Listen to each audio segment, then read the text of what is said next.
ప్రకృతిని పర్యావరణాన్ని కాపాడాలని జంట నగరాలతో పాటుగా తెలంగాణ రాష్ట్ర వ్యాప్తంగా ఎక్కడైతే చెరువులు ఆక్రమణకు గురైన సమాచారం ఆ స్థానిక ప్రజలకు తెలిస్తే చాలు దాన్ని ప్రభుత్వం దృష్టికి తీసుకురండి.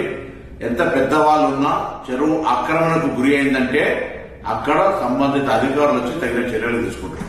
ఈ రోజు సమాజంలో మన బాధ్యతగా మనం భవిష్యత్తు తరానికి ఇచ్చేటువంటి వరం ఇది.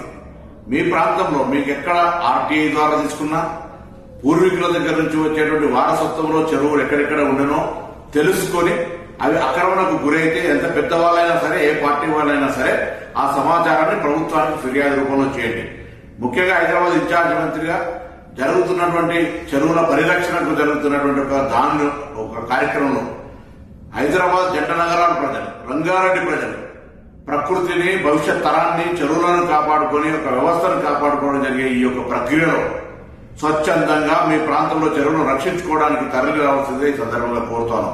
ప్రభుత్వం ఎవరి మీద కక్షపూరితంగా లేదా వ్యక్తిగతంగా ఉద్దేశపూర్వకంగా ఇందులో వ్యక్తుల మీద, పార్టీల మీద జరుపుతున్నటువంటి పోరాటం కాదు ఇది. ఒక ప్రభుత్వం ఒక పరివర్తన తేవాలనుకున్నప్పుడు కొద్దిగా కష్టమైనా నష్టమైనా ఇది తప్పది. కాబట్టి మరొకసారి చెరువుల పరిరక్షణకు తెలంగాణ ప్రజాపాలన ప్రభుత్వం తీసుకున్న నిర్ణయానికి ఎక్కడెక్కడైతే చెరువుల ఆక్రమణకు గురైనయో వాటన్నిటి సమాచారాన్ని సంబంధిత అధికారుల దృష్టికి ఫిర్యాదు రూపంలో తీసుకురావాల్సిందిగా అందరికీ విజ్ఞప్తి చేస్తాను.